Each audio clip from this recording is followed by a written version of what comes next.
भूर्भुवः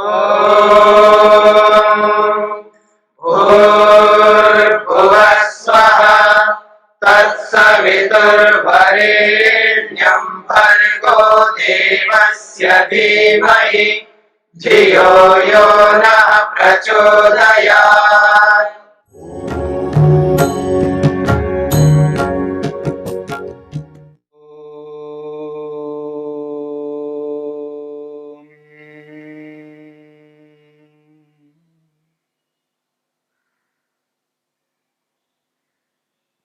योग के विघ्नों पर चर्चा हो रही है। योग के अंतराय यानी योग के बाधक तत्व। महर्षि पतंजलि ने योग के 9 प्रकार के बाधक तत्वों की चर्चा की। व्याधि उनमें से पहला तत्व है जो योग को होने नहीं देती है। व्याधि यानी रोग। जब शरीर में रोग होता है तो व्यक्ति योग नहीं कर पाता है, क्योंकि रोग के कारण मन खिन्न रहता है, अशांत रहता है, अप्रसन्न रहता है, मन में अशांति होती है। और अशांति की स्थिति में, खिन्नता की स्थिति में, अप्रसन्नता की स्थिति में व्यक्ति मन को एकाग्र नहीं कर पाता है, क्योंकि योग करने के लिए मन को एकाग्र करना अनिवार्य है। इसलिए रोग जो है, व्याधि, योग को होने नहीं देती है। व्याधि को रोके रखना है, व्याधि को आने नहीं देना है। किसी कारण से लक्षण दिखाई देने लगे व्याधि के, रोग के, तत्काल उपचार करके व्याधि को दूर करना है, व्याधि को आने ही नहीं देना है। इसमें व्यक्ति को बहुत कुछ करना पड़ता है। यानी जो ऋतुएं हैं, षड ऋतु जो कहलाते हैं, उन ऋतुओं का ध्यान रखना होता है। किस ऋतु में किस प्रकार व्यवहार करना है, ऋतु के अनुरूप हमें खान पान करना होता है। अभी कौन सी ऋतु चल रही है, उस ऋतु में किस प्रकार का खान पान करना चाहिए, और ये ऋतु जा रही है और नई ऋतु आ रही है, तो उसके बीच में जो संधि वेला है, यानी एक ऋतु जा रही है, दूसरी ऋतु आ रही है, तो इन दोनों के बीच में जो समय होता है, उसमें विशेष रूप से व्यक्ति को ध्यान रखना पड़ता है।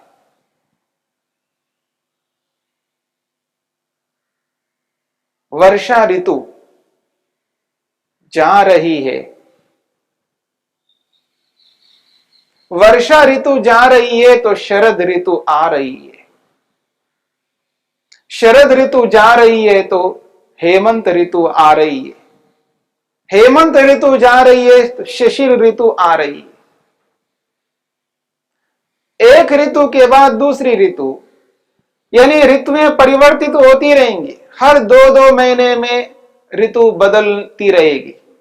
इस प्रकार से 6 ऋतु।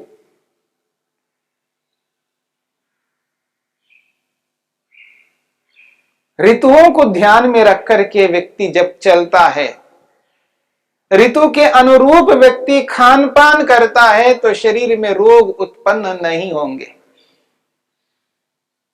और इसके साथ में व्यक्ति को दिनचर्या को सुव्यवस्थित करना होता है।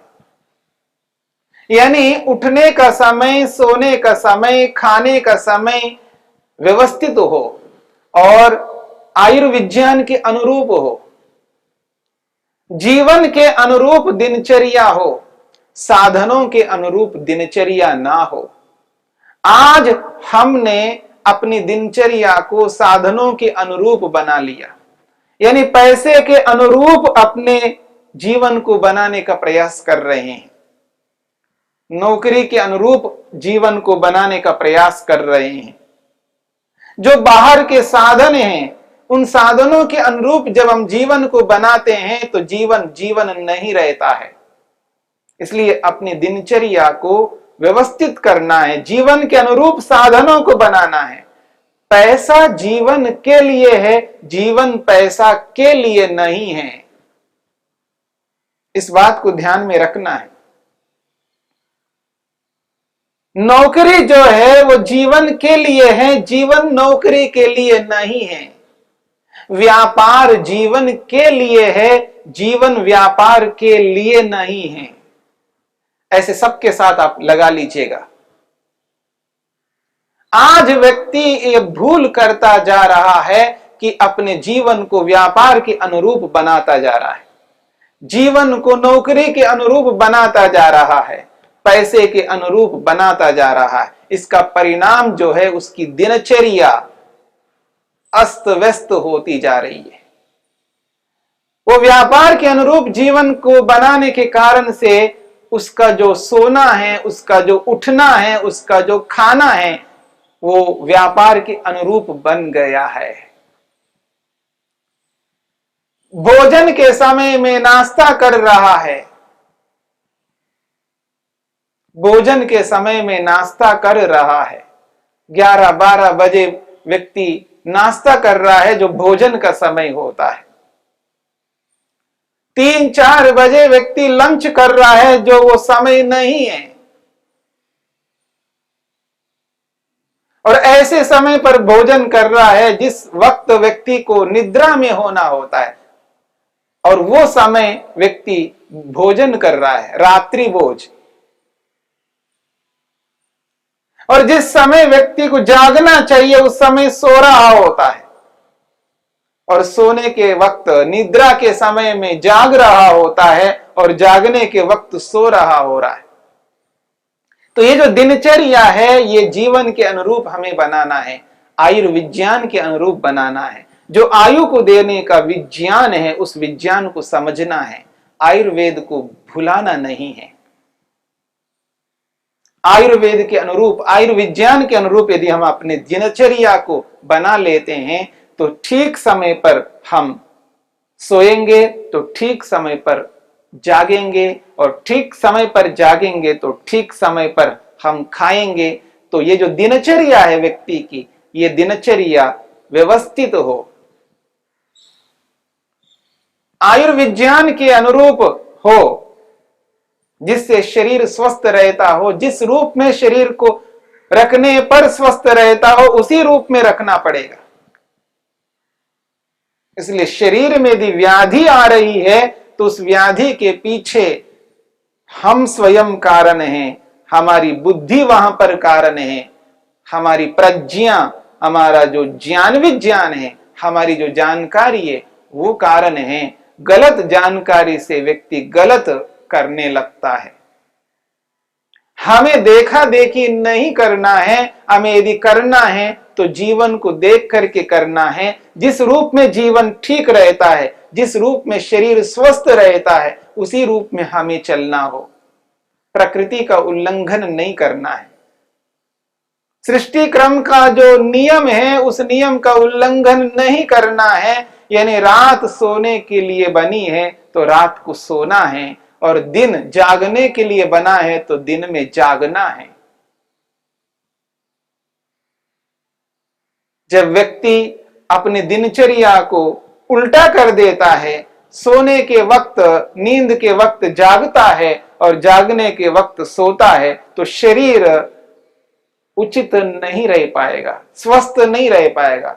आप कितना ही उत्तम भोजन करिए, लिमिट में करिए, मात्रा में करिए, अनुकूल भोजन करिए, तो भी यदि आपने जागने के समय सोना और सोने के समय जागना कर रहे हैं तो शरीर स्वस्थ नहीं रह पाएगा। ऐसे बहुत से कारण हैं जिन कारणों को जान करके, समझ करके व्यक्ति को आगे बढ़ना है। हट नहीं करना है, दुराग्रह नहीं करना है, और ये नहीं समझना है कि अगर हम समय पर खाते हैं तो हम पिछड़े हुए हैं। अनेक बार व्यक्ति ये समझने लगता है, जो प्राचीन परंपरा के अनुसार जब व्यक्ति उचित कर्म कर रहा होता है, वो प्राचीन होने के कारण से वो अनुचित मानने लगता है, और आधुनिक को वो उचित मानने लगता है क्योंकि वो आधुनिकता से युक्त है। सभी लोग आधुनिक होकर के कर रहे हैं, इसलिए मेरे को भी आधुनिक होना है। और आधुनिकता का यह अभिप्राय नहीं है कि आप प्रकृति का उल्लंघन करें। आधुनिकता का यह मतलब नहीं है कि आप रात जागते रहो। कौन सी आधुनिकता है? कौन सा ऐसा नियम है, कौन सा ऐसा मेथड है जो ये कहता हो कि व्यक्ति को रात में जागना चाहिए? हाँ, आप किसी परिस्थिति विशेष में, कारण विशेष में जागते हो तो वो एक विकल्प है, ऐसा हो सकता है किसी के साथ। लेकिन आप रोज इसी प्रकार जागते जा रहे हो तो ये उचित नहीं होता। उचित वो भी नहीं है, लेकिन वहां हम मजबूर है। किसी कारण विशेष से यदि व्यक्ति को जागना पड़ रहा हो, उस स्थिति में व्यक्ति जागता है, उसके सामने और कोई विकल्प नहीं है। ऐसा यदि कोई व्यक्ति के पास में ऐसा को कारण आ जाता है, वो कभी आता है, रोज नहीं आता है। इमरजेंसी रोज नहीं होती है, इमरजेंसी तो कभी कभी होती है। इमरजेंसी में व्यक्ति को कभी भी कुछ भी करना पड़ता है, वो तो इमरजेंसी है।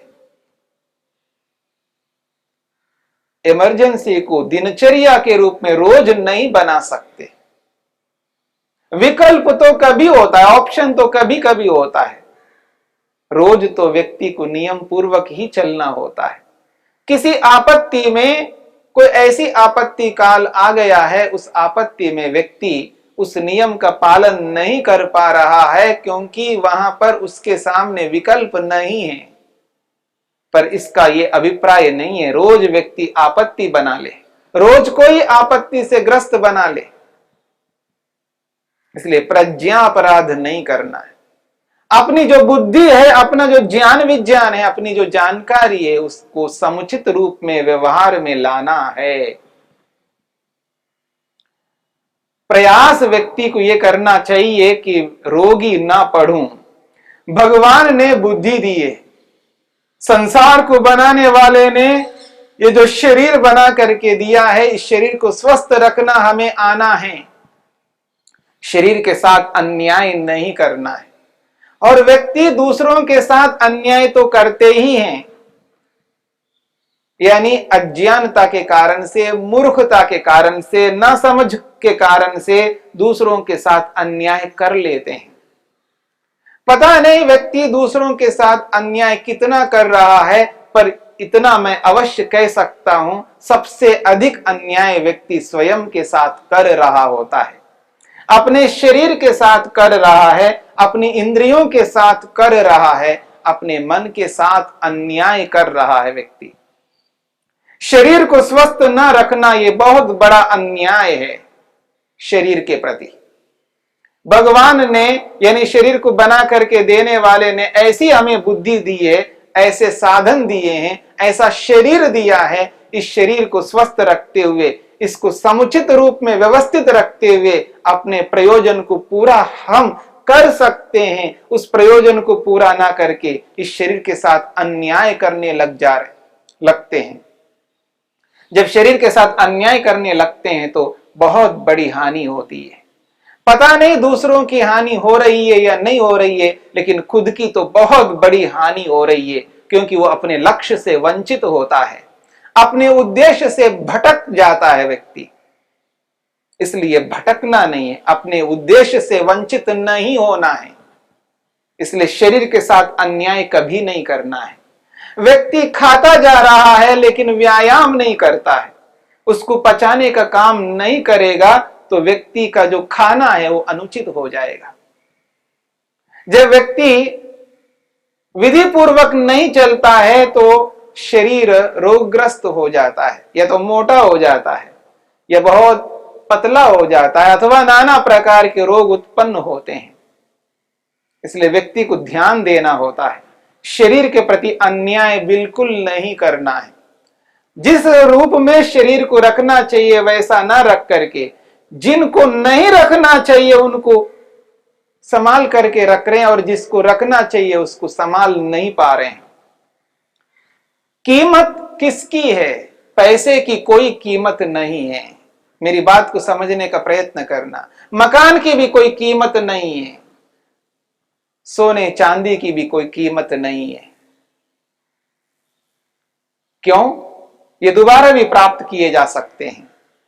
पैसा चला गया तो दोबारा प्राप्त किया जाता है, मकान गया तो दोबारा प्राप्त किया जाता है, नौकरी चली गई तो दोबारा प्राप्त किया जा सकता है, परंतु शरीर एक बार चला जाए तो दोबारा इसी शरीर को प्राप्त नहीं किया जा सकता।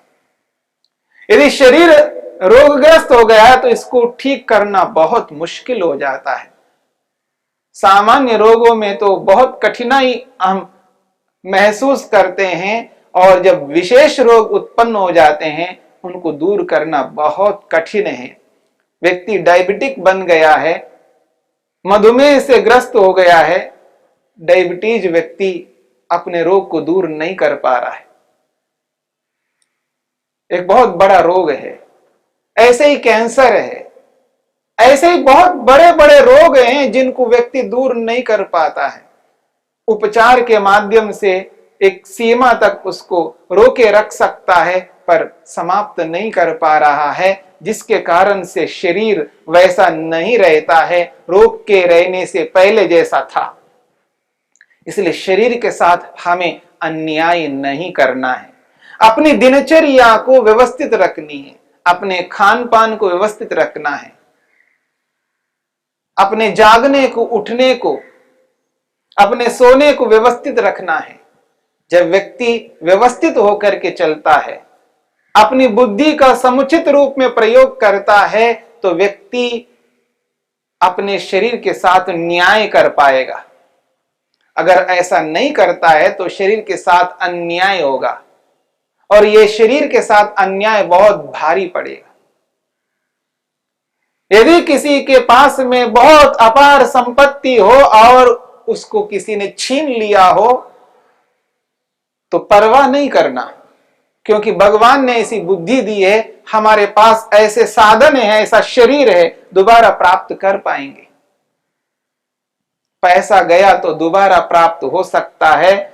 दुनिया के कोई भी शरीर से अतिरिक्त पदार्थ हैं संसार में, अगर वो हमसे छूट जाएं, हमसे कोई छीन लें, तो दोबारा उनको प्राप्त किया जा सकता और किया जाता है, और इस बात को सभी जानते हैं। लेकिन ये जो शरीर है, अगर ये टूट फूट जाए, यदि इस शरीर के अंदर ऐसी विकृति उत्पन्न हो जाए, ऐसा रोग आ जाए, तो दोबारा इस शरीर को उसी रूप में खड़ा करना मुश्किल है, कठिन है, संभव नहीं है। हाँ, आर्टिफिशियल आप कुछ साधन लगा सकते हैं, किडनी आर्टिफिशियल लगा सकते हैं, आर्टिफिशियल हार्ट लगा सकते हैं, पर वो वैसा काम नहीं करते हैं जैसे नेचुरल, जो स्वाभाविक हैं, जो स्वाभाविक यंत्र स्वाभाविक रूप से जिस प्रकार से काम करते हैं और व्यक्ति जिस रूप में आगे बढ़ता है, वैसा नहीं कर पाएगा। इसलिए व्याधि को होने न देना ये योगाभ्यासी का बहुत बड़ा कर्तव्य है। योगाभ्यासी को व्याधि से बहुत दूर रहना है, ये बाधक है।